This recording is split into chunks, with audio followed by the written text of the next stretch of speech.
за приветствие на госпожа Янкова, директор на Обединено детско заведение номер 5 Пинокио.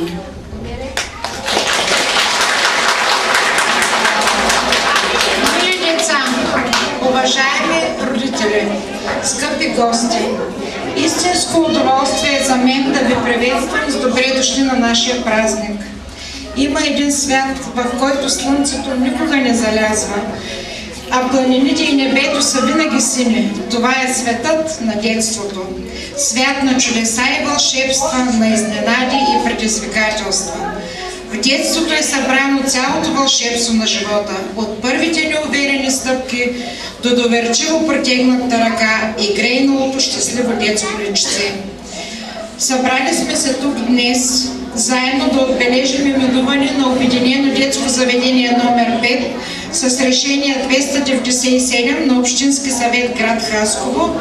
От днес Обединено детско заведение 5 ще се нарича с името на палавник 1 Пинокио.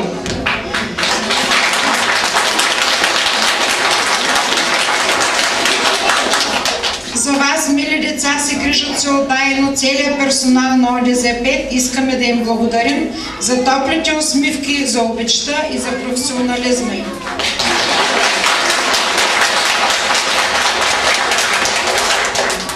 Искам да благодаря и на община Хасково и на нашите приятели, които помогнаха да се осъществи днешния празник. Общинските съветници Албен Манджуков, Сунай Алиев, Телят Хасан, Здравко Озунов, Салим Мехмед, Шенер Сабри и семейна Оде.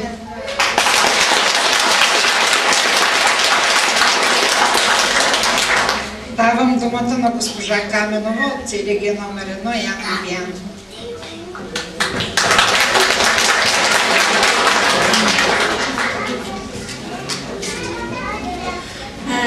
Мили слънчеви деца, скъпи родители, гости на този прекрасен празник, уважаеми колеги, имам удоволствието от името на Сдружението на директорите на детските заведения в град Хасково, в община Хасково, да поднеса поздравителен адрес.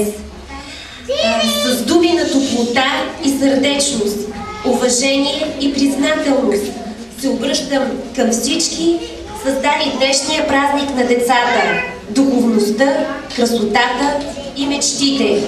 Нека бъдат успешни годините за вас и децата научат най-важните житейски уроци.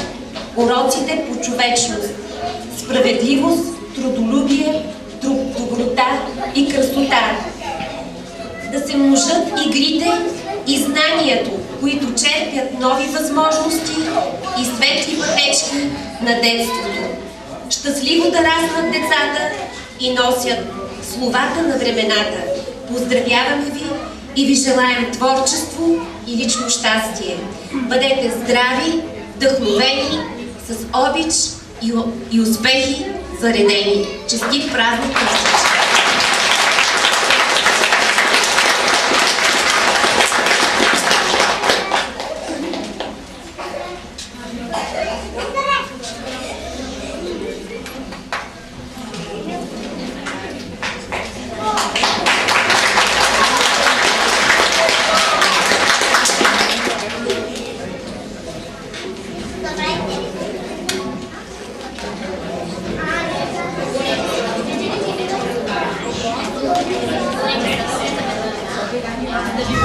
Thank you.